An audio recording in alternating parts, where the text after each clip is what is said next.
안에 한 명 더 있습니다. 구조 후 제가 마지막으로 나가겠습니다.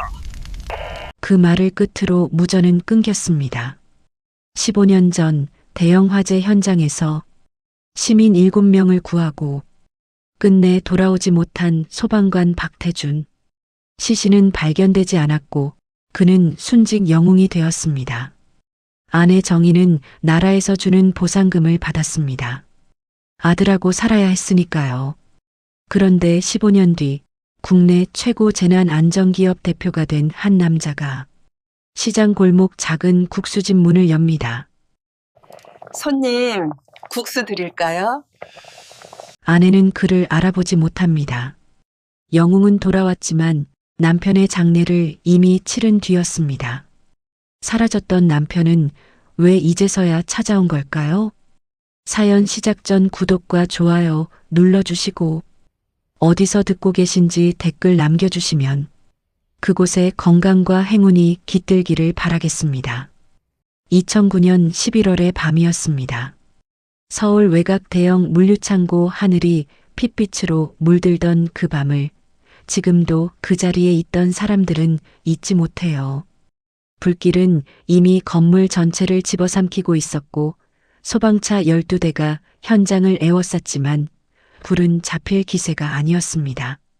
유독가스 경보가 연속으로 울리고 무전기마다 목소리가 뒤엉키고 지휘관은 고함을 질러도 소리가 묻혀버리는 혼돈의 현장이었죠. 그 한복판에 소방관 박태준이 있었어요. 15회 경력. 동료들 사이에서 감이 좋기로 소문난 사람이었습니다. 불이 어디서 살아 움직이는지, 건물이 언제 무너질지, 남들이 보지 못하는 것을 먼저 읽는 사람이었어요. 그날도 그의 감은 틀리지 않았습니다. 창고 동쪽 외벽에서 연기색이 달라지는 걸 본 건 태준이 처음이었어요. 다른 팀이 미처 훑지 못한 구역. 그는 망설이지 않고 그쪽으로 뛰었습니다. 그렇게 시민 6명을 이미 구해낸 뒤였어요. 지휘차 쪽에서는 철수 명령이 내려지고 있었습니다. 건물 중심부 철골 구조가 열을 버티지 못하고 있다는 신호가 포착됐거든요. 한번 무너지기 시작하면 순식간이었습니다. 팀장 오반장이 무전기를 들었어요.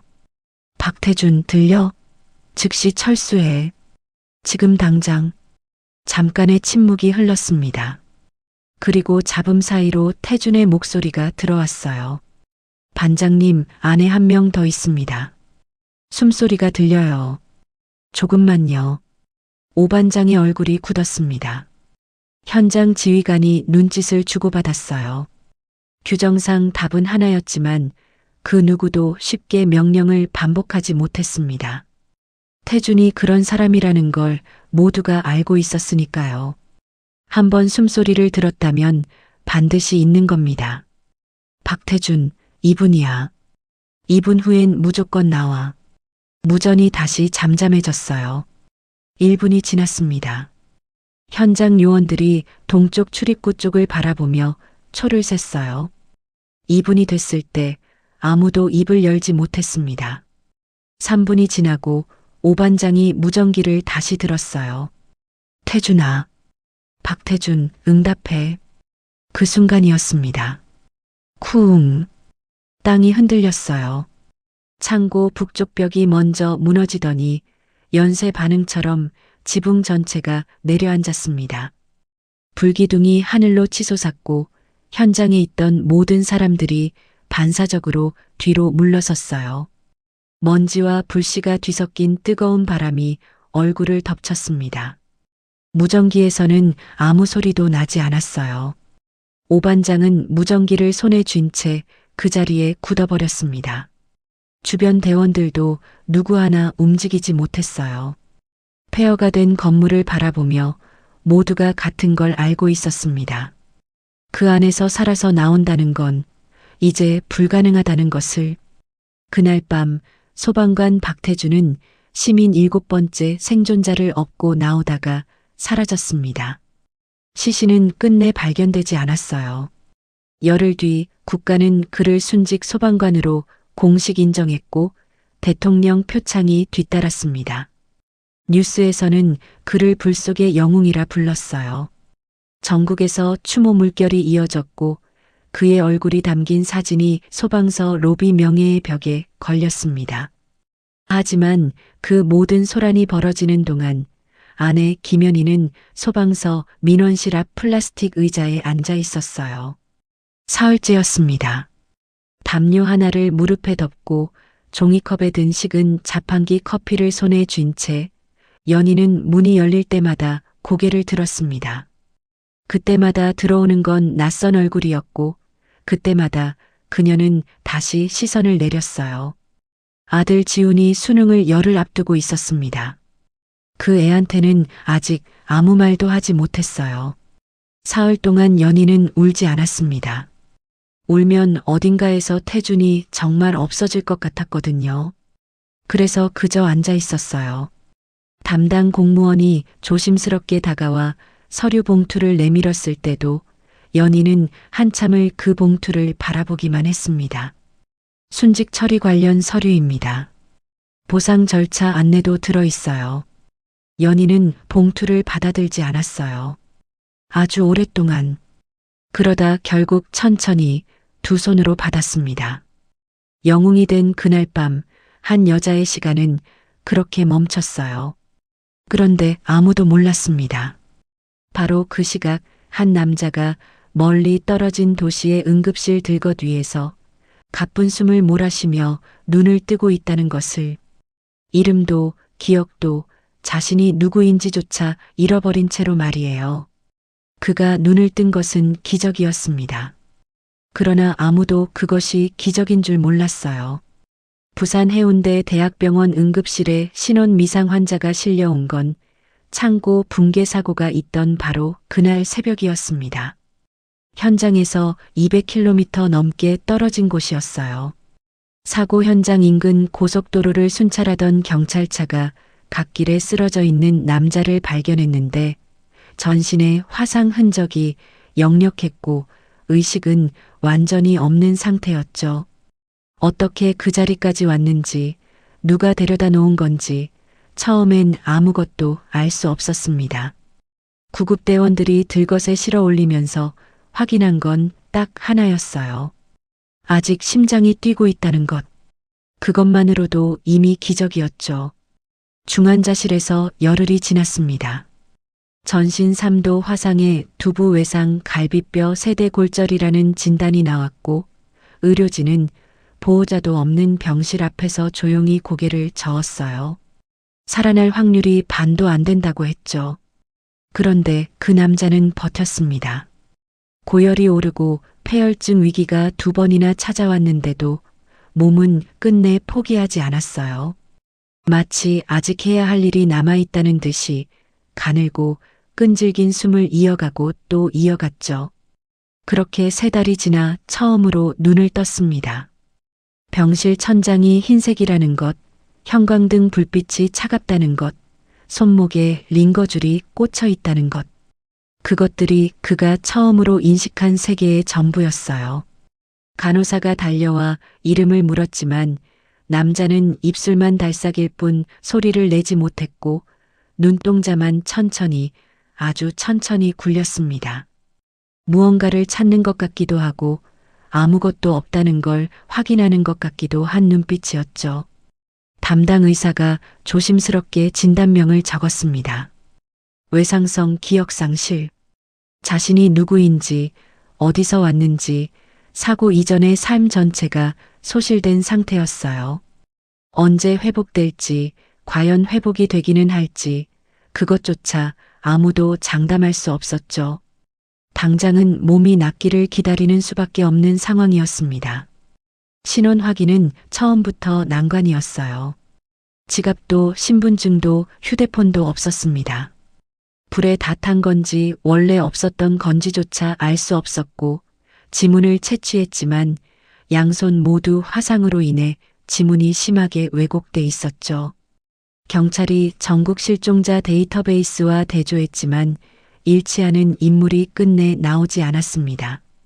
당시 소방청 인사기록은 아직 종이 서류로 보관되던 시절이었고 경찰 데이터베이스와는 전혀 연동이 되어 있지 않았어요.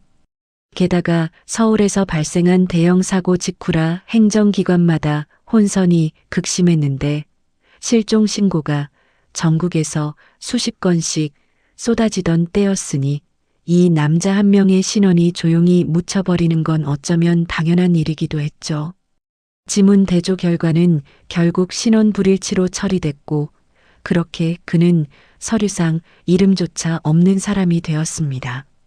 병원 측은 편의상 그를 홍 씨라고 불렀어요.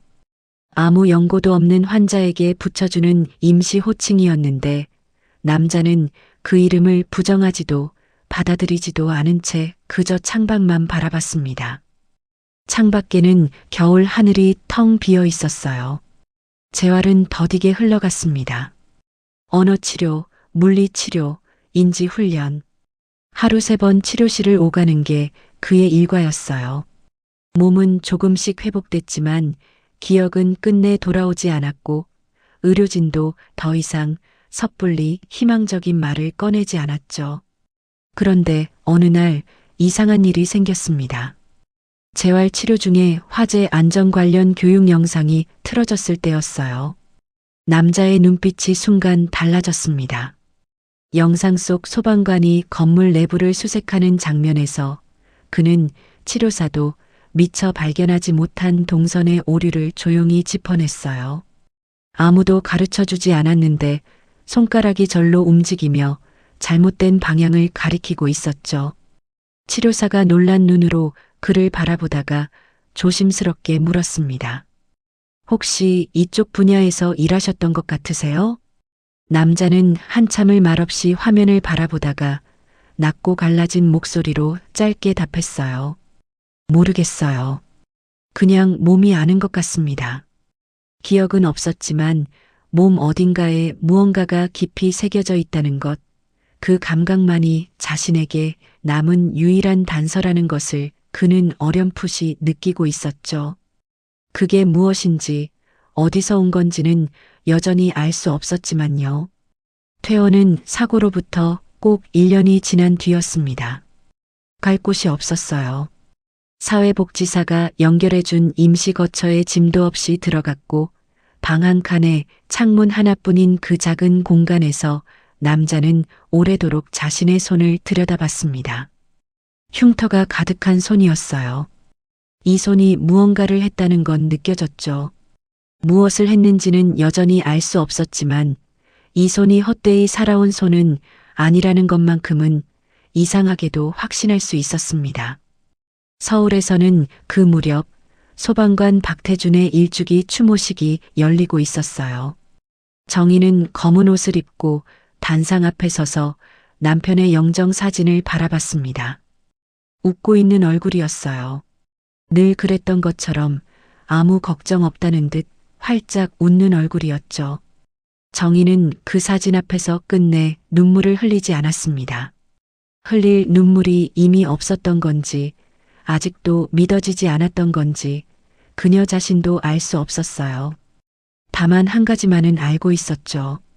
이제 살아야 한다는 것. 아들, 지훈이 있으니까요.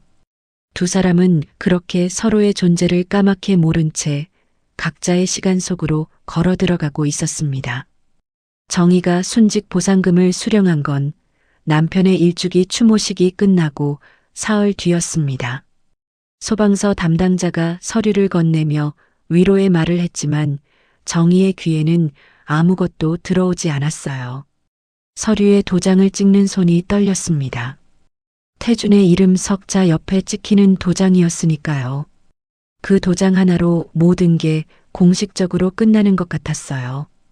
국가가 인정한 죽음, 서류로 완성된 이별이었죠. 보상금은 생각보다 컸지만 쓸 곳은 더 많았습니다. 시어머니가 요양병원에 계셨어요. 치매 초기 진단을 받은 지 2년이 됐는데 태준이 살아있을 때도 병원비 때문에 매달 빠듯했죠.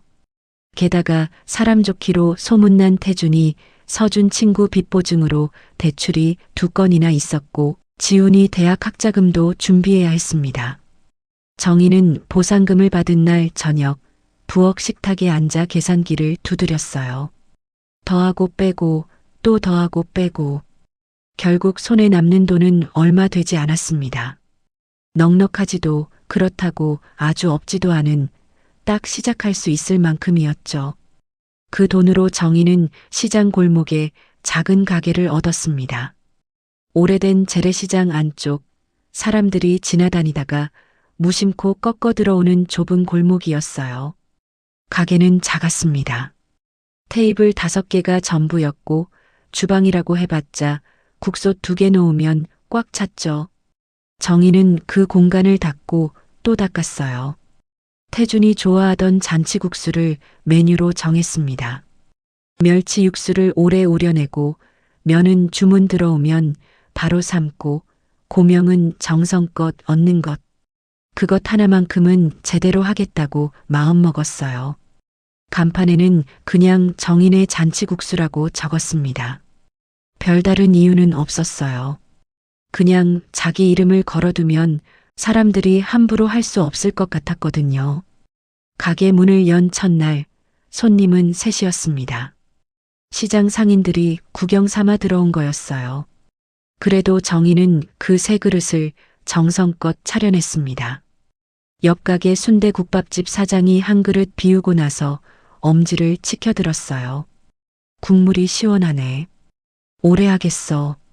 그 말이 그날 정희가 들은 가장 큰 위로였습니다. 정희는 하루 12시간씩 꼬박 서서 일했어요. 아침 6시에 나와 육수를 올리고 밤 8시가 넘어야 설거지를 마쳤죠. 처음엔 몸이 버텨줬습니다. 그런데 1년이 지나고 2년이 지나면서 무릎이 신호를 보내기 시작했어요. 계단을 오르내릴 때마다 무릎 안쪽에서 소리가 났습니다. 처음엔 작은 소리였는데 점점 커졌어요. 정형외과에 갔더니 연골이 닳았다고 했습니다. 서 있는 시간을 줄여야 한다고, 심하면 수술도 고려해야 한다고 했죠. 정희는 고개를 끄덕이고 병원을 나왔어요. 그리고 다음 날도 새벽 6시에 가게 문을 열었습니다. 수술은 나중에 해도 되는 일이었고 가게는 하루라도 문을 닫으면 바로 일이 밀리니까요. 무릎에는 파스를 붙이고 일하는 내내 무릎 보호대를 찼어요. 통증이 심한 날엔 국솥 손잡이를 잡은 채 잠깐씩 눈을 감았다가 다시 뜨곤 했죠. 지우는 그런 엄마를 볼 때마다 말없이 앞치마를 메었습니다. 수능을 치르고 대학에 붙었는데도 지우는 서울로 가지 않았어요. 집 근처 지방대학 야간반을 다니면서 낮에는 가게 일을 도왔죠. 정희가 몇 번이나 돌려보냈지만 지우는 고집을 꺾지 않았습니다. 엄마 혼자 두고 못 가요. 그 말을 들을 때마다 정희는 괜찮다고 걱정 말라고 했어요. 하지만 속으로는 이 아이가 아버지를 많이 닮았다고 생각했습니다. 제 몸 돌보는 것보다 남 걱정을 먼저 하는 것이 꼭 태준 같았거든요. 그게 고맙기도 하고 가슴 한켠이 아리기도 했죠. 세월이 흘렀습니다. 가게는 단골이 생기면서 조금씩 자리를 잡아갔어요. 시장 골목 사람들은 정희의 국수를 제사 음식 같다고 했습니다. 뭔가 마음이 편해진다고요. 그 말이 무슨 뜻인지 정희는 알 것 같았어요. 국수 한 그릇에 자기도 모르게 태준을 담고 있었던 거겠죠. 제삿날이면 정희는 꼭 국수 한 그릇을 정성스럽게 따로 삶았습니다.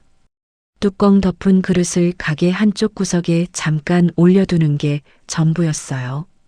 거창한 제사상도 아니었고 향을 피우는 것도 아니었습니다. 그냥 국수 한 그릇이었어요. 당신이 좋아하던 거라고, 잘 먹고 가라고. 말은 하지 않았지만 그런 마음이었죠. 그리고 밤이 되면 정희는 혼자 울었습니다. 낮에는 절대 울지 않았어요. 손님 앞에서, 지훈 앞에서, 시장 사람들 앞에서는 늘 밝고 씩씩했습니다. 괜찮다고, 잘 지낸다고 웃으면서 말했어요. 그러나 가게 불을 끄고 혼자 걸어 집에 돌아와 방문을 닫는 순간 그제야 하루치의 슬픔이 한꺼번에 밀려왔습니다. 소리 없이 그냥 조용히 눈물을 흘렸어요. 베개가 젖는 줄도 모르게 그렇게 울다가 잠이 들었죠. 15년이 그렇게 흘렀습니다. 무릎은 더 나빠졌고 중간중간 어지러워 한참을 주저앉았다가 일어나는 일도 잦아졌습니다. 의사가 수술을 권했지만 정의는 또 미뤘어요. 가게가 있었고 지훈이 있었고 갚아야 할 것들이 아직 남아 있었으니까요. 자기 몸은 늘 나중이었습니다. 태준이 살아 있었다면 절대 그러지 말라고 했을 텐데 하고 가끔 생각했지만 그게 다였어요. 그리고 그 무렵 멀리 부산에서 한 남자가 조용히 짐을 꾸리고 있었습니다. 기억을 되찾은 남자였어요. 오랜 세월을 돌고 돌아 이제 자신이 누구인지 알게 된 사람이었죠. 그는 지도 앱에 주소 하나를 검색했습니다. 서울 어딘가의 재래시장. 골목 안쪽에 작은 국수집이었어요. 그가 그 주소 앞에서 얼마나 오래 서 있었는지는 아무도 몰랐습니다. 퇴원 후 임시 거처에서의 첫 겨울은 길고 조용했습니다. 남자는 매일 아침 같은 시간에 눈을 떴어요. 알람도 없었는데 몸이 먼저 깨어났죠. 습관이라는 건 기억보다 깊은 곳에 새겨지는 모양이었습니다. 창밖으로 겨울 햇살이 비스듬히 들어오면 그는 천천히 일어나 세수를 하고 작은 식탁에 앉아 따뜻한 물 한 잔을 마셨어요. 그리고 한참을 그냥 앉아 있었습니다. 기억을 더듬는 것도 아니고 무언가를 생각하는 것도 아닌 그냥 존재하는 시간이었어요. 비어있는 시간이었지만 이상하게 불안하지는 않았죠. 마치 이 고요함이 원래 자기 것인 양 몸이 편안하게 받아들이고 있었습니다. 사회복지사 김 씨가 한 달에 한 번씩 찾아왔어요. 취업 연계 프로그램을 안내해주고 필요한 서류를 챙겨주고 가끔은 그냥 안부를 물으러 오는 사람이었습니다. 어느 날 그가 테이블에 팸플릿 한 장을 내려놓았어요. 소방청 산하재난안전연구소에서 현장 경험자를 찾고 있어요. 정식 자격증은 없어도 되고 실습 연구원 개념인데 한번 가보시겠어요? 남자는 팸플릿을 집어들었습니다. 재난 대응 매뉴얼 개발, 화재 시뮬레이션 분석, 현장 데이터 수집. 글자들을 읽어 내려가는데 손끝이 미세하게 떨렸어요. 기억은 없었지만 이 단어들이 낯설지 않았습니다. 낯설지 않은 정도가 아니라 어딘가 깊은 곳에서 반응이 왔어요. 마치 오래 닫혀있던 문틈으로 빛이 새어 들어오는 것 같은 느낌이었죠. 해보겠습니다. 연구소 첫 출근은 어색하고 서툴렀습니다. 학력도 없고 자격증도 없고 이름도 임시로 만든 것이었으니까요. 행정 담당자가 서류를 보다가 멈칫했어요. 전산에 올릴 게 너무 없었습니다. 그러나 현장에 나가는 순간 분위기가 달라졌어요. 첫 번째 화재 시뮬레이션 현장이었습니다. 연구원들이 모형 건물 앞에서 대피 동선을 논의하고 있었는데 남자는 한참을 듣다가 조용히 손을 들었어요. 이 구조에서는 북쪽 계단이 먼저 연기로 막힙니다. 동쪽 비상구 쪽으로 유도하는 게 맞아요. 연구원들이 일제히 그를 바라봤습니다. 소장이 눈썹을 치켜 올리며 물었어요. 어떻게 알죠? 남자는 대답하지 못했습니다. 설명할 수가 없었어요. 그냥 안다는 것 외에는요. 그런데 실제로 시뮬레이션을 돌려보니 그의 말이 맞았습니다. 북쪽 계단이 가장 먼저 차단됐어요. 소장이 팔짱을 끼고 그를 한참 바라보다가 짧게 말했죠. 다음 주부터 현장 분석팀으로 오세요. 그렇게 시작됐습니다. 남자는 일을 하면서 조금씩 자신을 찾아가고 있었어요. 기억은 여전히 없었지만 몸이 기억하는 것들이 하나씩 드러났습니다. 건물 구조를 보면 취약 지점이 먼저 눈에 들어왔고 연기의 움직임을 보면 불의 위치를 짚어낼 수 있었어요. 소방 장비 앞에서는 손이 먼저 움직였습니다. 누가 가르쳐 준 것도 아닌데 분해하고 조립하는 순서를 몸이 알고 있었죠. 동료들은 그를 신기하게 봤어요. 도대체 어디서 뭘 하다 온 사람인지 알 수 없다고들 했습니다. 그는 스스로도 알 수 없었어요. 다만 이 일이 자신의 일이라는 것만큼은 확신했습니다. 연구소 생활 3년째가 됐을 때 그는 화재 예측 시스템 개발 프로젝트에 참여하게 됐습니다. 컴퓨터로 불이 번지는 방향을 미리 계산해서 대피 경로를 짜는 작업이었어요. 당시만 해도 국내에서는 낯선 분야였는데 남자는 현장에서 몸으로 익힌 감각과 데이터를 연결하는데 남다른 능력을 보였습니다. 연구원들이 숫자만 보고 놓치는 것들을 그는 현장 경험으로 잡아냈어요. 불은 숫자보다 먼저 움직인다는 걸 그의 몸이 알고 있었던 거죠.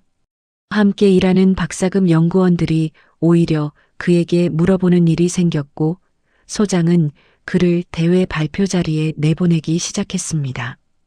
그 무렵 그는 법원을 통해 새 이름을 얻었습니다. 오랜 고민 끝에 정한 이름이었어요. 거창한 이유는 없었습니다. 그냥 자신이 부를 수 있는 이름, 남들이 불러줄 수 있는 이름이 필요했던 거예요. 서류상 이름이 생기고 나니 세상과 연결되는 느낌이었습니다.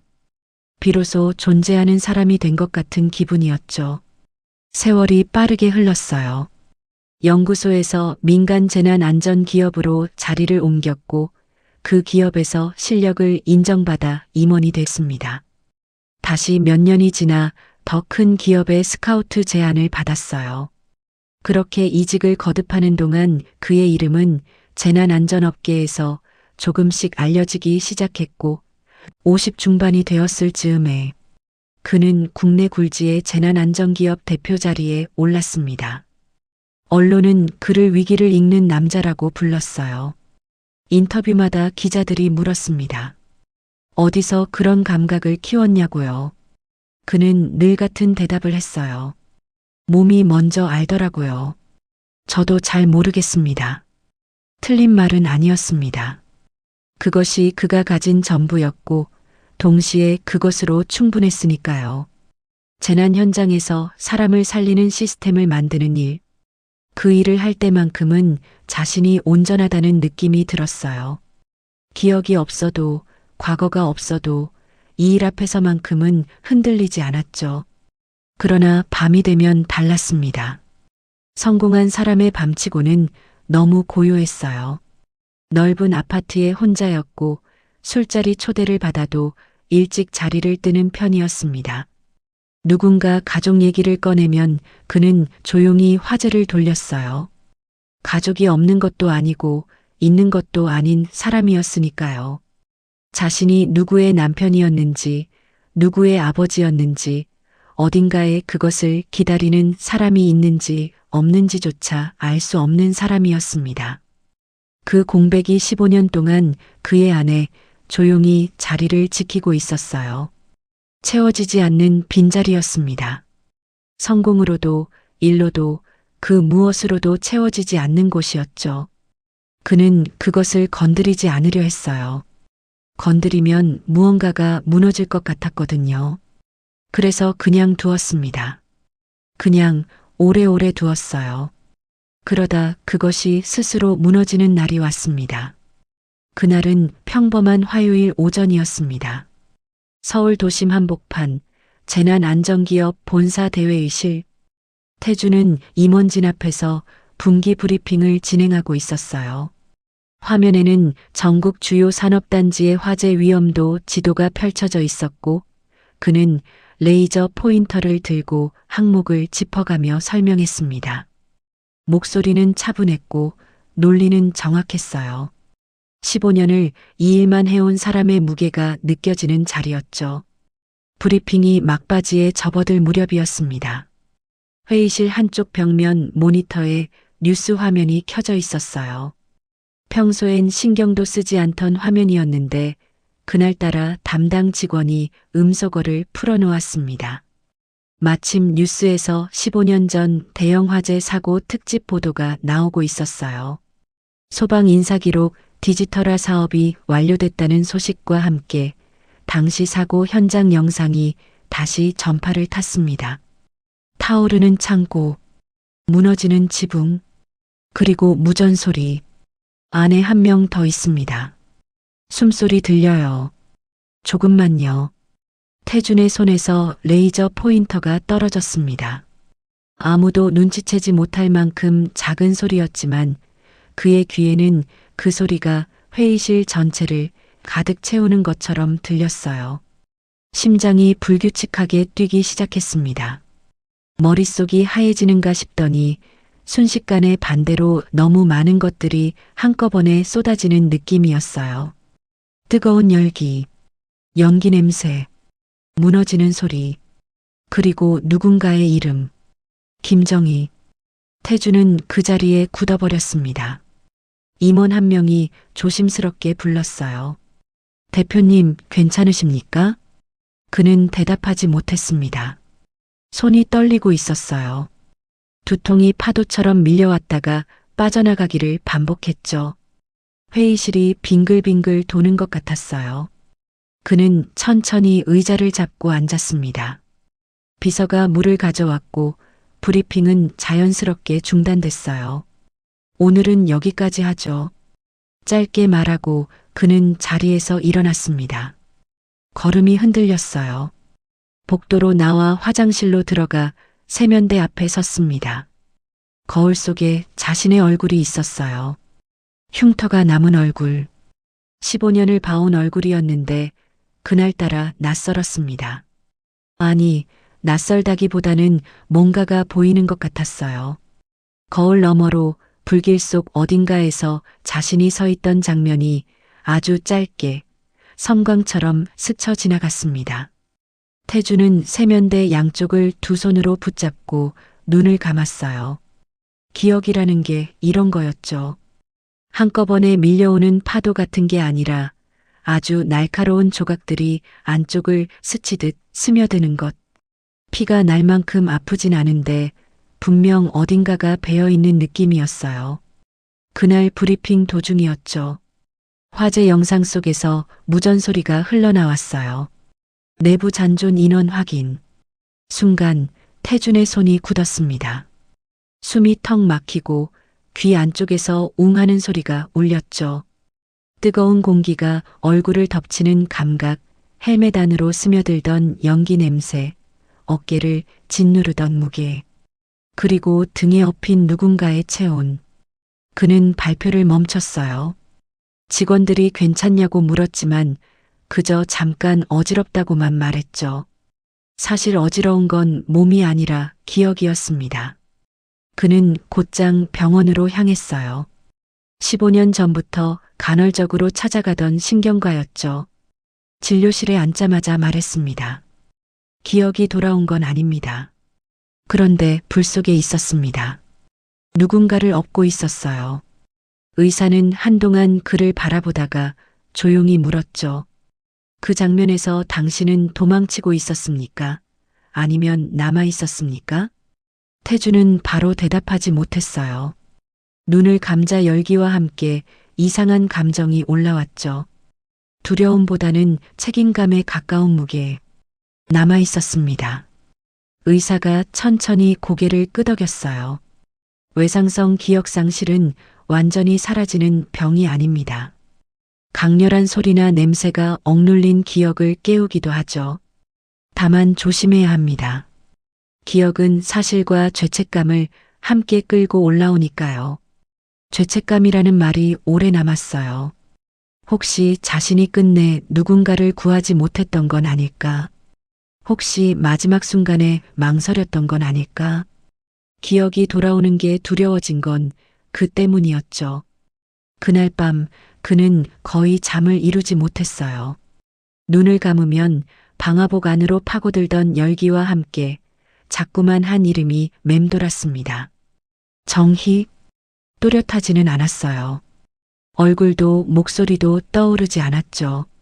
그런데 그 이름을 속으로 불러보면 가슴 한가운데가 저려왔습니다. 그리운 것과 미안한 것이 섞인 통증이었어요. 설명하기 어렵지만 분명 누군가를 잃어버린 감각이었죠. 며칠 전 재난 안전 포럼에서 한 소방 간부를 만난 적이 있었습니다. 행사가 끝난 뒤 악수를 나누던 그가 태준의 얼굴을 한참 들여다보더니 잠깐 멈칫했죠. 예전에 같이 근무하던 친구랑 많이 닮으셨습니다. 가볍게 웃으며 건넨 말이었지만 이상하게도 그 한마디가 오래 남았습니다. 그냥 지나칠 수도 있었는데 자꾸만 마음 한구석이 걸렸어요. 닮았다는 말보다 그 간부의 눈빛이 잊히지 않았습니다. 놀란 것 같기도 하고 어딘가 망설이는 듯한 표정이었죠. 결국 태준은 그를 다시 찾아가기로 했습니다. 다음 날 서울에 있는 소방서를 찾았어요. 사무실 문을 두드리자 그 간부가 자리에서 일어났습니다. 행사장에서 뵀던 대표님이시죠. 태준은 잠시 숨을 고른 뒤 물었어요. 15년 전 서울에서 큰 화재 사고가 있었습니까? 그 간부는 그의 얼굴을 한 번 더 바라봤습니다. 짧은 침묵이 흘렀죠. 그러다 아무 말 없이 서랍을 열어 낡은 앨범을 꺼냈습니다. 있었죠. 물류창고 화재. 제가 반장으로 있었을 때인데 우리 대원 하나가 못 나왔어요. 천천히 넘겨진 사진 한 장이 책상 위에 펼쳐졌습니다. 젊은 소방관들이 나란히 서 있었고 그 가운데 한 남자가 서 있었죠. 체격, 어깨선, 서 있는 자세까지 설명할 수 없을 만큼 익숙했습니다. 태준의 손끝이 사진 위에서 멈췄어요. 이 사람 이름이 뭡니까? 그 남자가 조용히 대답했습니다. 박태준. 소방이 끝까지 안에서 나오지 않겠다고 했던 친구입니다. 그 이름이 공기 속에 떨어지는 순간 등 뒤 깊숙한 곳이 욱신거렸습니다. 오래된 수술 흉터가 미세하게 당겨왔죠. 사고 기록에 적혀있던 부상 위치와 정확히 겹치는 자리였습니다. 사진 속 남자의 눈과 지금 자신의 눈이 겹쳐지는 느낌이 들었어요. 그리고 그제야 태준은 처음으로 생각했습니다. 혹시 내가 그 사람인가? 그렇다고 바로 움직이지는 않았어요. 혹시 착각이면 어떡하지? 남의 삶을 자기 기억으로 덮어버리는 건 아닐까? 그 두려움이 며칠을 붙잡고 놓아주지 않았습니다. 결국 그는 법무팀에 조용히 의뢰를 넣었죠. 15년 전 서울 물류창고 화재 관련 소방 인사기록 조회. 며칠 뒤 변호사가 서류를 들고 들어왔어요. 대표님, 당시 소방 인사기록은 전산화가 되어 있지 않았습니다. 병원에서 채취한 지문은 화상으로 일부 왜곡됐고요. 경찰 데이터베이스와 연동되지 않아 불일치 판정이 났던 겁니다. 최근 인사기록 디지털화 과정에서 재대조했는데 부분 손상 지문이 일치합니다. 행정 오류였죠. 15년 전의 시스템 허점이 한 사람을 죽은 사람으로 만들어버린 셈이었습니다. 태준은 서류를 펼쳐 들었어요. 박태준, 소방이, 2009년 11월 순직 추정, 시신 미수습, 자기 이름이 눈앞에 적혀 있었죠. 분노가 올라왔다가 가라앉았어요. 억울함도 왔다가 사라졌습니다. 눈물이 날 줄 알았는데 이상하게 그렇지 않았어요. 대신 가슴 한가운데에 돌덩이 하나가 천천히 얹히는 느낌이었습니다. 무겁고 단단하고 쉽게 치워지지 않을 것 같은 무게였죠. 그리고 그 돌덩이 아래에서 또 하나의 이름이 선명해졌습니다. 정희. 그녀가 지금 어디에 있는지, 어떻게 살고 있는지, 그것만이 머릿속을 가득 채웠습니다. 15년 동안 혼자였을 그 여자. 자신이 죽은 줄 알고 살아온 그 여자가 지금 이 순간 어디선가 숨을 쉬고 있다는 것만으로도 가슴이 벅찼어요. 태준은 오랫동안 창밖을 바라봤습니다. 공식 발표를 먼저 하면 언론이 달려들 것이고 그러면 정희가 뉴스로 남편의 생존을 알게 되는 최악의 상황이 벌어질 수도 있었어요. 그건 안 됐습니다. 그것만큼은 절대로 안 됐죠. 태주는 며칠을 혼자 생각했습니다. 어떻게 해야 하는지를요. 그리고 그는 결정을 내렸어요. 먼저 직접 찾아가겠다고. 아무것도 알리지 않고 그냥 그 앞에 서겠다고. 그게 옳은지 그른지는 나중에 판단해도 됐습니다. 지금 당장은 그냥 살아있는 얼굴을 보고 싶었어요. 조회 결과에는 가족 정보도 포함돼 있었습니다. 배우자 정희, 현 거주지 서울. 그리고 직업란에는 이렇게 적혀 있었어요. 정인의 잔치국수, 서울 재래시장 내. 태주는 그 주소를 휴대폰 메모에 저장했습니다. 그리고 한참을 그 글자를 바라봤어요. 국수집. 정희가 국수집을 하고 있었습니다. 그 사실이 왜인지 모르게 가슴을 세게 눌렀어요.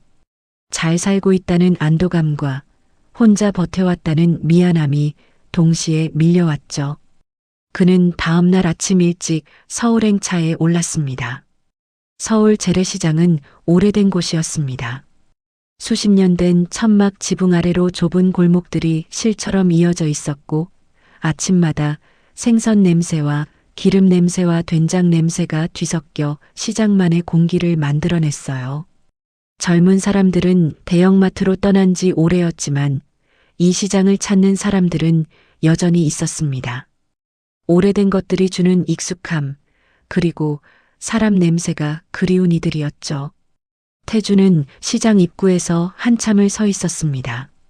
골목 안쪽으로 들어가면 국수집이 있다는 걸 알고 있었어요.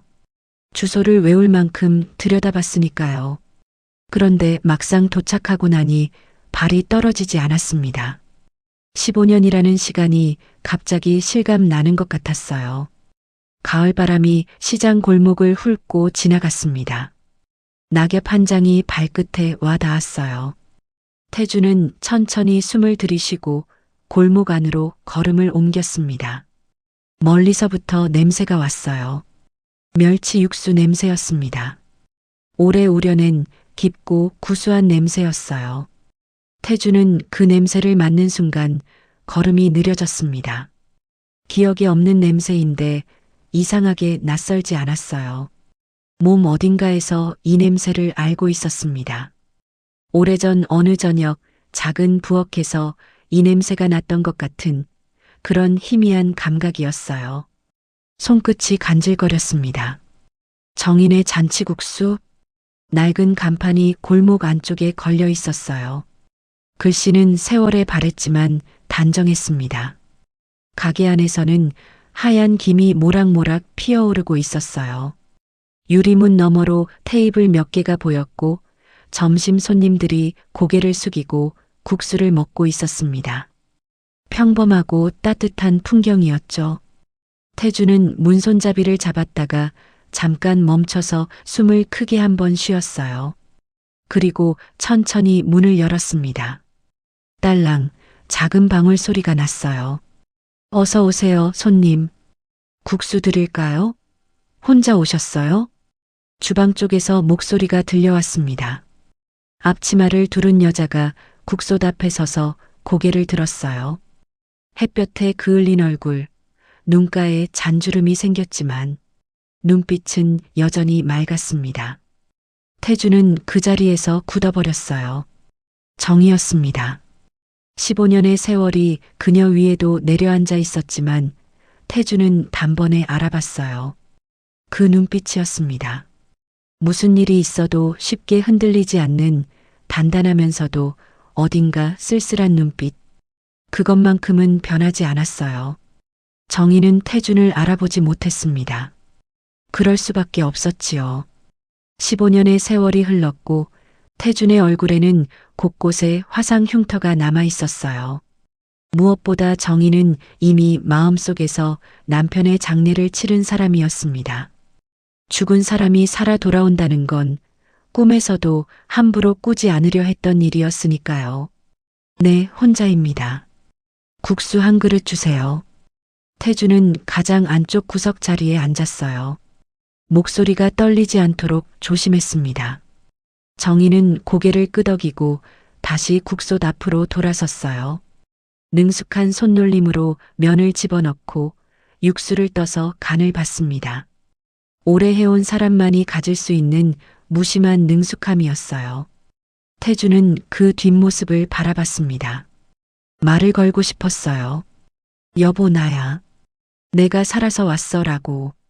그 말들이 목구멍 끝까지 차올랐습니다. 그러나 꺼낼 수가 없었어요. 지금 이 자리에서 그 말을 꺼내는 건 옳지 않았습니다.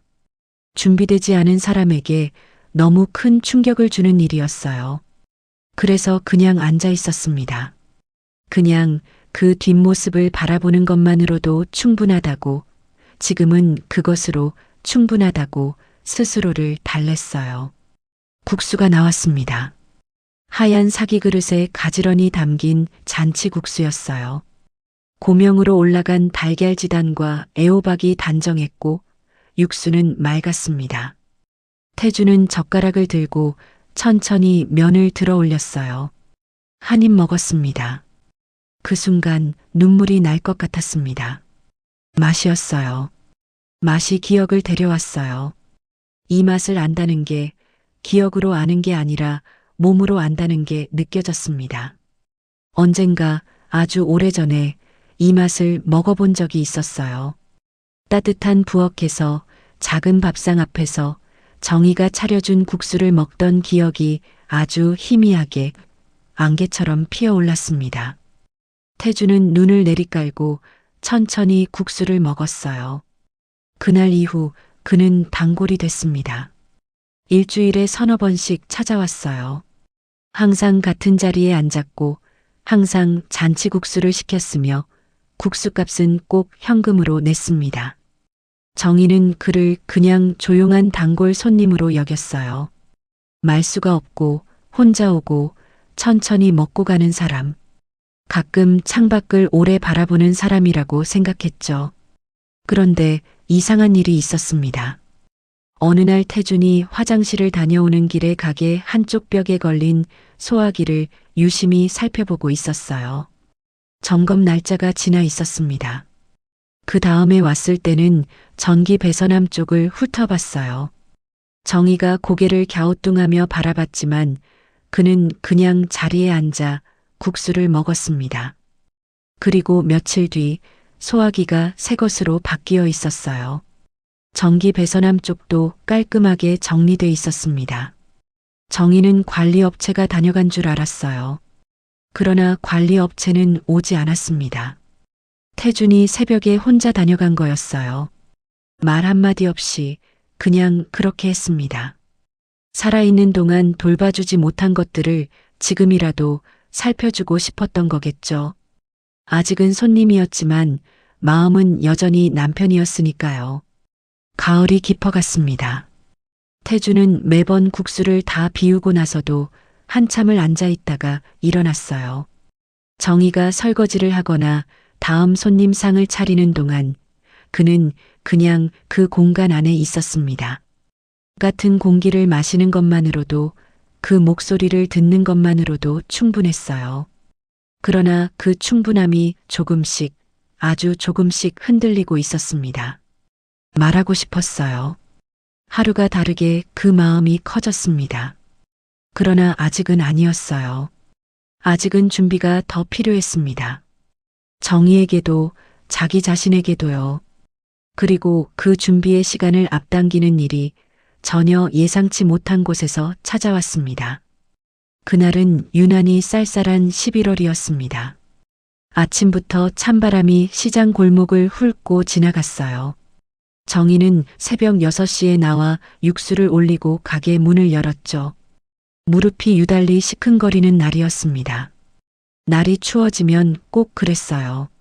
무릎 보호대를 두 겹으로 감고 파스를 2장 붙이고 나서야 국솥 앞에 설 수 있었죠. 그러면서도 정희는 내색 한 번 하지 않았습니다. 손님이 들어오면 늘 그랬듯 밝은 얼굴로 맞았어요. 사실 그날은 며칠째 무리한 상태였습니다. 재개발 철거 통보 이후 시장 상인들이 구청을 상대로 민원을 넣는 과정에서 정의도 발벗고 나섰어요. 낮엔 가게를 하고 저녁엔 상인 회의에 나가고 밤엔 탄원서를 쓰다가 새벽에 잠드는 날들이 이어졌습니다. 밥을 제때 먹지 못한 날도 많았어요. 몸이 버텨줄 거라 믿었죠. 늘 그래왔으니까요. 점심 장사가 한창이었습니다. 테이블 5개가 모두 찼고 대기하는 손님도 있었어요. 정희는 쉬지 않고 움직였습니다. 국수를 삶고 그릇을 나르고 빈 테이블을 닦고 다시 주방으로 들어가는 동작이 물 흐르듯 이어졌어요. 그런데 갑자기였습니다. 눈앞이 빙글빙글 돌았어요. 국소 손잡이를 잡은 채 정희가 그 자리에 멈췄습니다. 어지러움이 파도처럼 밀려왔어요. 벽이 기울어지는 것 같았고 발밑이 흔들리는 것 같았죠. 정희는 주방 벽에 등을 기대며 천천히 주저앉으려 했지만 몸이 말을 듣지 않았습니다. 그대로 픽 쓰러졌어요.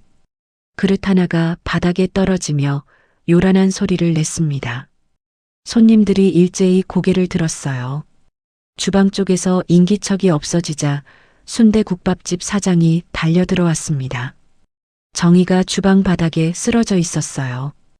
의식은 있었지만 일어나지 못했습니다. 얼굴이 창백했고 손이 차가웠어요. 순대국밥집 사장은 망설이지 않고 119를 불렀죠. 구급차가 오는 동안 태준이 국수집 앞을 지나고 있었습니다. 그날도 어김없이 국수 한 그릇을 먹으러 오던 길이었어요. 골목 어귀에서 구급차 사이렌 소리가 들렸고 사람들이 몰려있는 게 보였죠. 태준은 걸음을 멈추지 않고 그쪽으로 향했습니다. 들것 위에 정희가 누워있는 걸 본 순간 그는 자신도 모르게 뛰었어요. 구급대원이 막아섰습니다. 보호자이십니까? 태준은 대답하지 못했어요. 보호자라고 말하고 싶었습니다. 그 말이 목구멍 끝까지 차올랐죠. 그러나 서류상 그는 아직 죽은 사람이었어요. 정의에게도 세상에게도 아직은 존재하지 않는 사람이었습니다. 그는 그냥 한 발 물러섰어요. 구급대원들이 들것을 구급차에 실었고 문이 닫혔습니다. 사이렌이 다시 울리며 구급차가 골목을 빠져나갔죠. 태준은 그 자리에 서서 구급차가 사라지는 걸 바라봤습니다. 그리고 곧장 뒤따라갔어요. 응급실은 분주했습니다. 의사가 정희를 살펴보더니 과로로 인한 어지럼증이라고 했어요. 당장 위험한 상태는 아니었지만 심각하게 받아들여야 한다고 했습니다. 혈압이 낮고 영양 상태가 좋지 않았어요. 며칠간 입원해서 수액을 맞고 쉬어야 한다고 했죠. 무엇보다 지금처럼 하루 12시간씩 밥도 제대로 못 먹고 일하는 건 절대 안 된다고 했습니다. 정희는 고개를 끄덕이면서도 표정이 복잡했어요. 링거를 맞으며 누워있다가 간호사에게 물었습니다. 입원 안 하면 안 돼요? 가게를 비울 수가 없어서요. 간호사가 단호하게 고개를 저었어요. 그럼 보호자분이 옆에 계셔야 해요. 가족분께 연락하세요. 정희는 잠시 눈을 감았다가 떴습니다. 아들의 얼굴이 스쳤죠. 밤늦게까지 일하던 모습이 떠올랐어요. 그 아이를 또 불러 세우고 싶지 않았습니다. 연락은 할 수 있어요. 잠깐 말을 멈췄다가 조용히 덧붙였죠. 괜찮습니다. 저 혼자 사는 사람입니다. 그 말은 가족이 없다는 뜻이 아니라 기댈 사람은 없다는 고백이었습니다. 복도 유리창 너머에서 태주는 그 말을 들었습니다. 혼자라고. 15년 동안 그녀는 늘 그렇게 말해왔겠죠.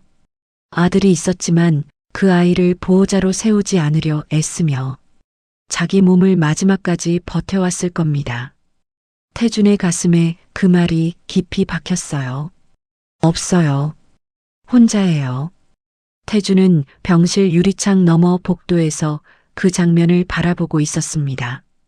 그 말이 소음 가득한 응급실 안에서도 또렷하게 들렸고 태준의 가슴에 그 말이 깊이 박혔고 그는 손톱이 손바닥을 파고들 만큼 손을 꽉 쥐었습니다. 태준은 눈에 띄지 않는 구석 자리에 앉아 밤을 보냈습니다. 자판기 커피를 한 잔 뽑아서 두 손으로 감쌌지만 마시지는 않았어요. 그냥 따뜻한 것을 손에 쥐고 싶었습니다. 복도 너머로 가끔 간호사들의 발소리가 들렸고 어딘가에서 아이 우는 소리도 들렸어요. 응급실의 밤은 길고 쓸쓸했죠. 새벽 2시쯤 지훈이 왔습니다. 연락을 받고 달려온 듯 숨이 가빴어요. 접수 창구에서 엄마 병실을 물어보고 복도를 뛰어가는 뒷모습이 보였습니다.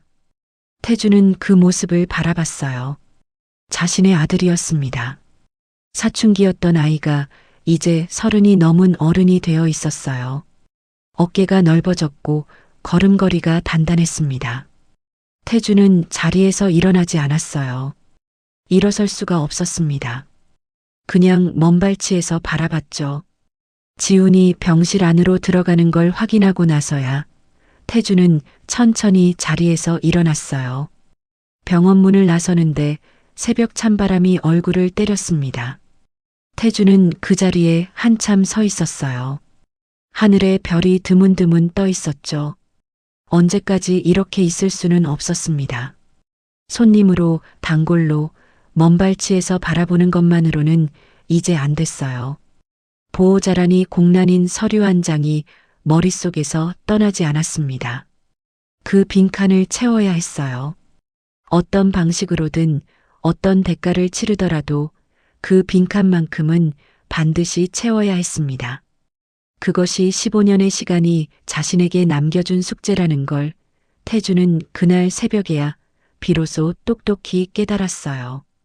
무언가를 결심해야 할 때가 왔습니다. 겨울이 깊어지던 어느 날 아침이었습니다. 시장 입구에 공문 한 장이 붙었어요. 흰 종이에 빼곡한 글씨였는데 지나가던 상인이 멈춰서서 읽다가 소리를 질렀습니다. 그 소리에 하나둘 사람들이 모여들었어요. 재개발 사업 시행에 따른 시장 구역 철거 통보였습니다. 이주 기간은 6달, 보상금은 터무니없이 적었고 수십 년을 이 자리에서 살아온 상인들에게 주어진 시간은 그것이 전부였죠. 시장이 발칵 뒤집혔습니다.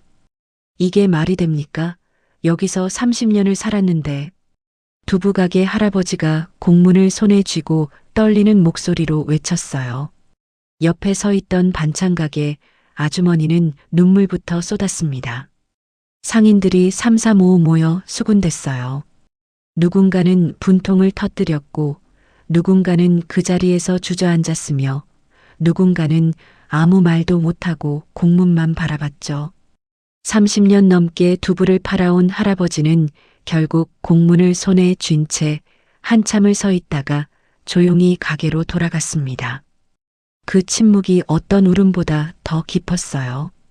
정희는 공문을 읽고 나서 가게 안으로 들어왔습니다.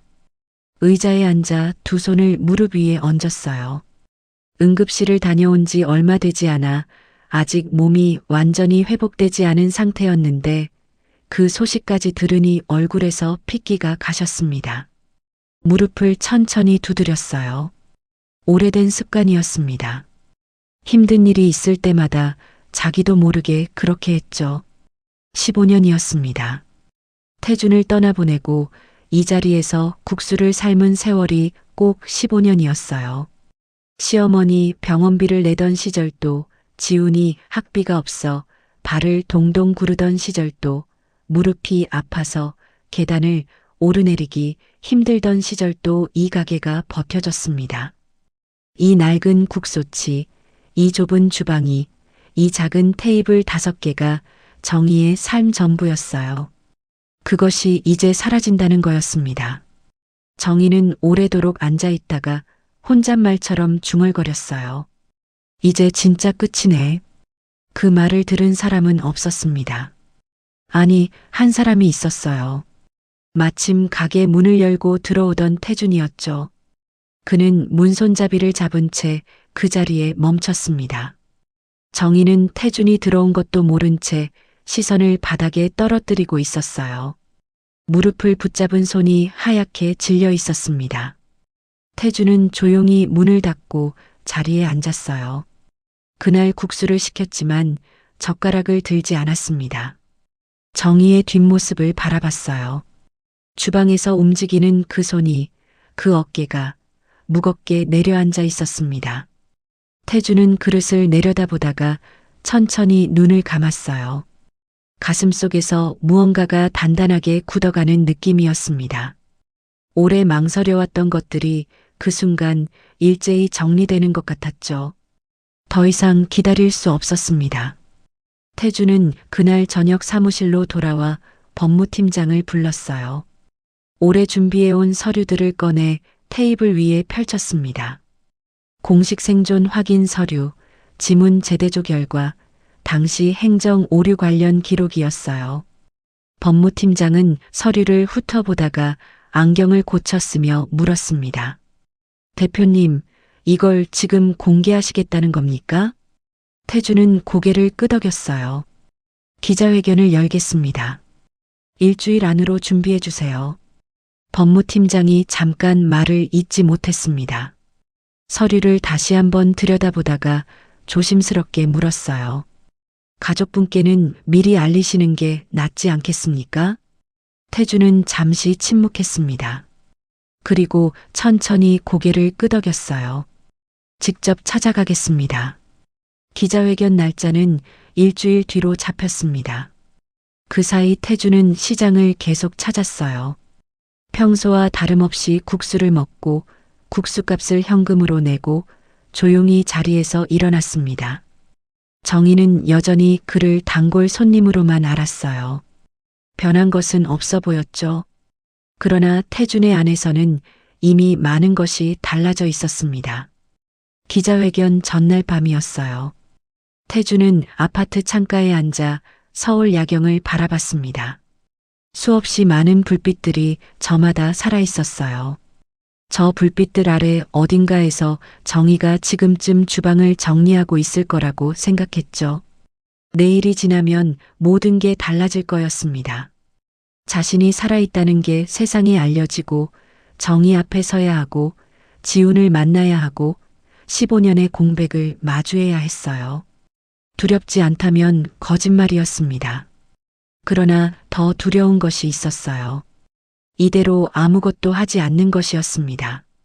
정희가 혼자서 그 빈칸을 안고 살아가도록 내버려 두는 것, 철거 통보 앞에서 무릎을 붙잡고 앉아있던 그 뒷모습을 못 본 척하는 것, 그것이 훨씬 더 두려웠어요.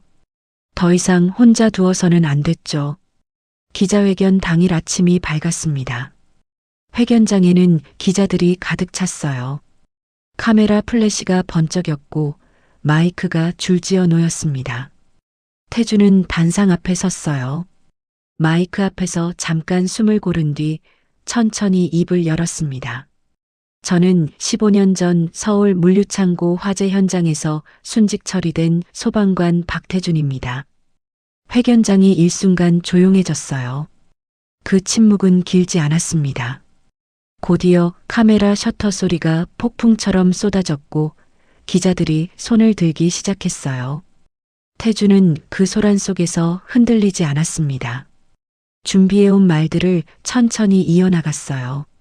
당시 지문 미연동 문제, 행정 오류로 인한 신원 불일치, 15년간의 기억 상실 과정을 숨기지 않았습니다. 부끄러운 것도 감출 것도 없었어요. 한 기자가 손을 들었습니다. 15년 동안 가족을 찾지 않으신 이유가 있습니까? 태준은 잠시 눈을 내리깔았어요.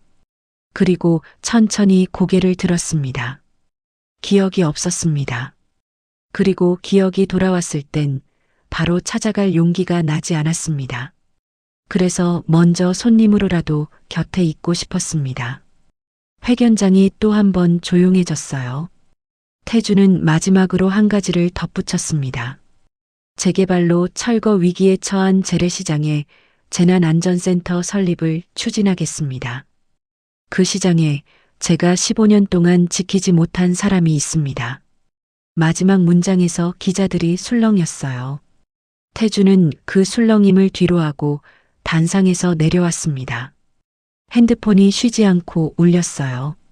그러나 태주는 핸드폰을 주머니에 넣은 채 차에 올랐습니다. 목적지는 하나였어요. 시장 골목 안쪽 정인의 잔치국수였습니다. 방송은 낮 12시 뉴스를 타고 흘러나왔습니다. 정인은 그 시간에 점심 장사가 한창이었어요. 테이블마다 손님이 앉아 있었고 국솥에서는 김이 오르고 있었죠. 옆가게 순대국밥집 사장이 가게 문을 박차고 들어온 건 그때였습니다. 손에 휴대폰을 들고 있었어요. 얼굴이 벌겋게 상기돼 있었죠. 정희 씨, 뉴스 봤어요? 지금 당장 봐요, 빨리. 정희는 국솥 앞에서 고개를 들었습니다. 무슨 일인가 싶어 앞치마에 손을 닦으며 다가갔어요. 순대국밥집 사장이 내민 휴대폰 화면에는 뉴스 영상이 재생되고 있었습니다. 기자회견장 화면이었어요. 마이크 앞에 선 남자가 보였죠. 정희의 손이 멈췄습니다. 처음엔 몰랐어요. 흉터가 남은 얼굴, 짧게 자른 머리, 반듯하게 정장을 차려입은 중년의 남자. 몇 달째 가게를 드나들던 그 단골 손님과 똑같은 사람이었습니다. 그런데도 그 순간까지는 알아보지 못했어요. 아니, 알아보지 않으려 했는지도 모르죠. 저는 15년 전 서울 물류창고 화재 현장에서 순직 처리된 소방관 박태준입니다. 그 목소리가 흘러나오는 순간 정희의 심장이 내려앉았습니다. 낮고 오래된 음성, 말끝을 조용히 떨어뜨리는 버릇, 누군가를 안심시키듯 숨을 고르고 말하던 그 억양, 잊으려 해도 잊히지 않던 목소리였습니다. 화면 아래 자막이 또렷하게 떠 있었죠. 박태준. 휴대폰이 손에서 미끄러졌어요. 순대국밥집 사장이 얼른 받아들었습니다. 정희는 그 자리에 서 있었어요. 움직이지 못했습니다. 손님들이 무슨 일인가 싶어 고개를 들었죠. 아무도 말을 꺼내지 못했어요. 정희의 얼굴이 종이장처럼 하얘져 있었으니까요. 정희의 입술이 떨렸어요. 태준. 소리는 거의 나오지 않았습니다. 15년 동안 제사상 위에 올려두었던 이름이 살아있는 목소리로 돌아오고 있었으니까요. 그리고 그 사람이 매일 국수를 먹고 가던 그 손님이라는 사실이 천천히 아주 잔인하게 겹쳐졌습니다. 다리가 풀렸습니다. 주방 입구벽에 등을 기대며 천천히 주저앉았어요. 그런데 이상했습니다. 눈물이 먼저 오지 않았어요. 반가움도 기쁨도 아니었습니다. 가슴 깊은 곳에서 뜨겁고 단단한 것이 올라왔어요. 오래 눌러두었던 것이 마침내 한계를 넘는 느낌이었죠. 분노였습니다. 살아있었던 거잖아. 살아있었는데 15년 동안 단 한 번도 연락이 없었던 거잖아. 그 생각이 머릿속을 가득 채웠어요. 보상금 서류에 도장을 찍던 손이 떠올랐습니다. 제삿날마다 국수를 따로 삶던 밤들이 떠올랐어요. 무릎이 아파도 수술을 미루며 가게를 지키던 세월이 떠올랐습니다. 혼자 울던 밤들이, 보호자란을 공란으로 내밀던 응급실이 한꺼번에 쏟아졌어요. 그때 가게 문이 열렸습니다. 딸랑 작은 방울 소리가 났어요. 태준이었습니다. 정장 차림 그대로였어요. 기자회견을 마치고 곧장 달려온 거였죠. 가게 안을 훑어보다가 주방 입구에 주저앉아 있는 정희를 발견한 순간 그는 천천히 걸어갔습니다. 정희가 고개를 들었어요. 두 사람의 눈이 마주쳤습니다. 태준은 그 자리에 멈췄어요. 정희의 눈빛이 예상과 달랐습니다. 눈물이 가득할 줄 알았는데 그 눈에는 눈물보다 더 뜨거운 것이 담겨 있었어요. 살아 있었어요? 목소리가 떨렸습니다. 낮고 단단한 떨림이었어요. 태준이 입을 열려는 순간 정희가 먼저 말했습니다. 15년이에요. 15년 동안 나한테 왜 연락 한 번 없었어요? 손님들이 숨을 죽였어요. 순대국밥집 사장도 조용히 물러섰습니다. 태주는 그 말 앞에서 고개를 숙였어요. 변명을 하고 싶지 않았습니다. 그러나 정희가 알아야 할 것이 있었어요. 지금 이 자리에서 말하지 않으면 안 됐습니다. 정희야, 나 기억이 없었어. 정희의 눈썹이 흔들렸습니다. 사고 직후에 기억을 전부 잃었어. 내가 누구인지도 당신이 누구인지도 아무것도 몰랐어. 이름도 얼굴도. 정희는 아무 말도 하지 않았어요. 태주는 천천히 말을 이었습니다. 목소리가 갈라졌지만 멈추지 않았어요. 부산의 응급실, 신원 미상 환자, 1년간의 중환자실, 재활, 그리고 이름조차 없이 살아온 세월. 정희는 그 말들을 들으면서 조금씩, 아주 조금씩 표정이 변해갔습니다. 분노가 먼저 말을 밀어냈어요. 그럼 기억이 돌아왔을 때는요? 왜 바로 안 왔어요? 태준이 잠깐 눈을 감았다가 떴습니다. 용기가 나질 않았어. 그리고 당신 앞에 서려면 제대로 된 사람이 되어야 할 것 같았어. 그래서 국수집 단골로라도 먼저 와 있었어. 정희는 한참을 말을 잇지 못했습니다. 그 조용한 단골 손님이 떠올랐어요. 항상 같은 자리에 앉아서 현금으로 국수값을 내고 창밖을 오래 바라보던 사람. 소화기를 몰래 바꿔두고 전기 배선을 점검해 두던 사람. 응급실에서 보호자란을 채우지 못한 채 복도에 서 있던 사람이었습니다. 그러다 정희의 눈에서 무언가가 무너졌어요. 분노 아래에 감춰져 있던 것이 올라왔습니다. 그건 서러움이었어요. 오래되고 깊은 서러움이었죠. 정희는 떨리는 입술로 말을 꺼냈습니다. 고백처럼, 혼잣말처럼 나온 말이었어요. 나 당신 죽은 줄 알고 나라에서 주는 보상금도 받고 당신 제사도 지냈는데. 목소리가 갈라졌습니다. 그 말이 가게 안을 가득 채우고 태준이 천천히 무릎을 꿇었습니다.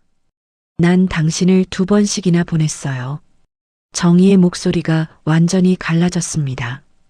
15년 동안 한 번도 꺼내지 못했던 말이었어요. 한 번은 화재 현장에서, 또 한 번은 마음속에서 조용히 장례를 치르던 날.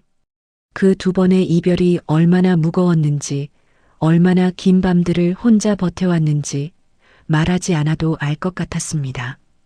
태준의 눈에도 눈물이 찼어요. 그는 입술을 꽉 깨물었죠. 그때 가게 문이 다시 열렸습니다. 지훈이었어요. 뉴스를 보고 달려온 거였죠. 숨이 가팠습니다. 문을 열고 들어서다가 무릎을 꿇고 있는 태준을 보는 순간 지훈은 그 자리에 굳어버렸어요. 태준이 천천히 고개를 들고 아들의 얼굴을 바라봤어요. 지훈의 눈이 차갑게 가라앉았습니다. 반갑지 않았어요. 뉴스를 보면서 달려오는 내내 가슴이 뜨거웠는데 막상 그 앞에 서니 다른 감정이 올라왔습니다. 엄마가 떠올랐어요. 무릎을 붙잡고 앉아있던 엄마, 응급실에서 혼자라고 말하던 엄마, 새벽마다 소리 없이 울던 엄마가 떠올랐습니다. 비켜요. 지훈이 태준 앞을 막아섰어요. 목소리가 낮았습니다. 엄마한테 가까이 오지 마세요. 태준이 천천히 일어났어요. 지훈과 눈이 마주쳤습니다.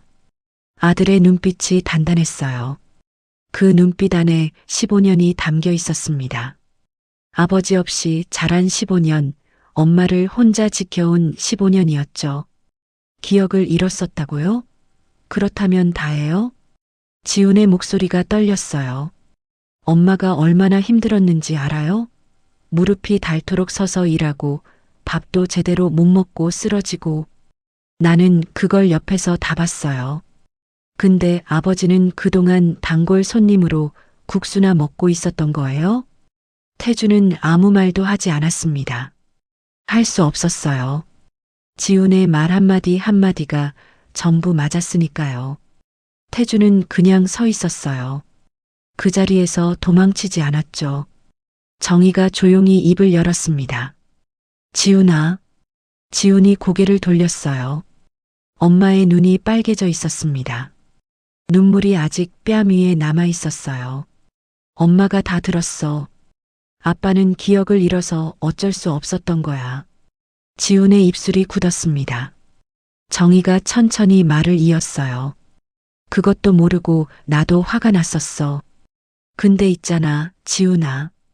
그 단골 손님이 몰래 소화기 바꿔두고 전기 배선 고쳐두고 갔어. 내가 응급실에 실려갔을 때도 보호자라는 이름을 못 썼지만 밤새 복도에 있었대. 지훈의 눈빛이 흔들렸어요. 보호자란의 이름은 못 썼어도 옆에 있었던 거야. 긴 침묵이 흘렀습니다. 지훈은 한참을 바닥을 내려다봤어요. 어깨가 조금씩 내려앉았습니다. 꽉 쥐고 있던 주먹이 천천히 펴졌어요. 눈가가 붉어졌습니다. 30이 넘은 어른이 그 자리에서 아이가 됐어요. 왜 이제 왔어요? 따지는 말이 아니었습니다. 울먹이는 말이었어요. 태준이 천천히 다가가 지훈 앞에 섰어요. 이제 안 늦을게. 절대. 지훈이 고개를 숙였습니다. 어깨가 들썩였어요. 소리를 내지 않으려는 듯 입술을 깨물었지만 결국 참지 못했습니다. 태준이 조용히 팔을 들어 아들의 어깨를 감쌌어요. 지훈이 무너졌습니다. 아버지 가슴에 이마를 묻고 아이처럼 울었어요. 30이 넘은 어른이 15년치 울음을 그제야 꺼냈습니다. 정희는 그 모습을 바라봤어요. 벽에 등을 기댄 채 두 손을 무릎 위에 얹은 채 그냥 바라봤습니다. 눈물이 계속 흘렀지만 닦지 않았어요. 닦으면 이 장면이 사라질 것 같았거든요. 꿈이라면 깨고 싶지 않았습니다. 15년 동안 꾸지 않으려 했던 꿈이었는데 이제 꿈이 아니었어요. 세 사람이 같은 공간에 있었습니다. 같은 공기를 마시고 같은 빛 아래 서 있었어요. 오래도록 제각각의 방향을 향하고 있던 세 사람의 시간이 그 작은 국수집 안에서 처음으로 같은 방향을 바라보고 있었습니다. 손님들은 언제부턴가 자리에서 일어나지 않았어요. 국수가 다 식어버렸지만 아무도 가려하지 않았습니다. 순대국밥집 사장은 가게 입구에 서서 소매로 눈가를 훔쳤죠. 시장 골목 어귀에도 사람들이 하나둘 모여들고 있었어요. 아무도 말하지 않았습니다. 그냥 그 자리에 그렇게 있었어요. 오래 기다려온 것들이 제자리를 찾아가는 데는 말이 필요하지 않았습니다. 그냥 시간이 필요했어요. 그냥 함께 있는 것이 필요했죠. 겨울 햇살이 골목 안으로 비스듬히 들어왔습니다. 유리문 너머로 그 빛이 세 사람 위에 조용히 내려앉았어요. 차갑지 않은 빛이었습니다. 오래 기다린 끝에 오는 것들은 이렇게 따뜻하다는 걸 그 자리에 있던 사람들은 모두 느끼고 있었어요. 15년 만에 가족이 한자리에 모였습니다. 1년이 지났습니다. 시장은 살아남았어요. 태준이 기자회견에서 재난안전센터 설립을 약속한 뒤 재개발 조합과의 협상이 다시 시작됐습니다. 쉽지 않은 과정이었어요. 조합 측은 처음에 꿈쩍도 하지 않았죠. 그러나 기자회견 이후 여론이 달라졌습니다. 15년 만에 돌아온 소방관이 시장을 지키겠다고 나섰다는 소식이 퍼지면서 언론이 연일 시장 철거 문제를 조명했어요. 결국 몇 달에 걸친 협의 끝에 시장 구역 일부가 보존되는 것으로 결론이 났습니다. 상인들이 박수를 쳤어요. 두부가게 할아버지는 태준의 손을 잡고 한참을 놓지 않았습니다. 말이 없었어요. 그 손의 온기가 말을 대신했죠. 정인의 잔치국수는 그대로였습니다. 간판도 테이블도 낡은 국솥도 바뀌지 않았어요. 다만 가게 바로 옆에 작은 공간이 하나 생겼습니다. 박태준 안전교실이라는 간판이 붙었어요. 아담한 공간이었지만 알차게 꾸려졌죠. 아이들을 위한 화재 대피 체험 코너가 있었고 어르신들을 위한 심폐소생술 교육이 매주 열렸습니다. 시장 상인들이 먼저 교육을 받겠다고 나섰어요. 두부가게 할아버지도 반찬가게 아주머니도 순대국밥집 사장도 차례로 다녀갔습니다. 순대국밥집 사장은 교육을 마치고 나오면서 태준에게 말했어요. 이런 거 진작 있었어야 했어요. 우리 시장에. 태준은 웃으며 고개를 끄덕였습니다. 태준은 대표직을 유지했어요. 그러나 예전과 달랐습니다. 주 3일만 출근했어요. 나머지 시간은 시장에서 보냈죠. 처음엔 회사 임원들이 당황했습니다. 업계에서 위기를 읽는 남자로 불리던 사람이 재래시장 국수집에서 그릇을 나르고 있다는 게 이해가 되지 않았던 거예요. 그러나 태준은 개의치 않았습니다. 오히려 그 시간이 가장 편안했어요. 넥타이를 풀고 앞치마를 두르고 무거운 국솥을 들어 나르는 시간이 회의실에 앉아 있는 것보다 훨씬 살아있는 느낌이었으니까요. 정희는 처음에 그러지 말라고 했습니다. 여기 일은 내가 해. 당신은 회사 일이나 제대로 해요. 태준은 웃으며 앞치마 끈을 단단히 묶었어요. 나 국수 잘 나를 수 있어. 두고 봐. 정희가 어이없다는 듯 피식 웃었습니다. 그 웃음이 어색했어요. 아니, 어색한 게 아니라 오래 잊고 있던 것이 다시 살아나는 느낌이었는지도 몰랐습니다. 15년 만에 처음으로 이 사람 앞에서 웃었구나 싶었어요. 태준은 그 웃음을 보는 순간 가슴이 뭉클했지만 티를 내지 않았습니다. 그냥 그릇을 들고 주방으로 들어갔어요. 정희의 무릎 수술은 봄에 했습니다. 태준이 예약을 잡았어요. 정희가 또 미루려 하자 태준이 단호하게 말했습니다. 이번엔 안 돼. 같이 병원 갑시다. 정희는 못 이기는 척 고개를 끄덕였고 수술은 잘 됐습니다. 회복실에서 눈을 뜨니 태준이 옆에 앉아 있었어요. 보호자 서류에 이름이 적혀 있었습니다. 박태준. 정희는 그 서류를 한참 바라봤어요. 눈물이 날 것 같았지만 참았습니다. 그러다 결국 한 방울이 흘렀죠. 태준이 조용히 손수건을 내밀었어요. 정희는 그것을 받아들고 눈가를 닦으면서 작게 웃었습니다. 태준도 웃었어요. 두 사람이 함께 웃었죠. 회복실에서 형광등 불빛 아래서 아무것도 아닌 것처럼 그렇게 웃었습니다. 그 웃음이 15년 만에 처음 함께 웃는 웃음이었다는 걸 두 사람 모두 알고 있었지만 아무도 말하지 않았어요. 말하지 않아도 됐으니까요. 지우는 여전히 가게를 도왔습니다.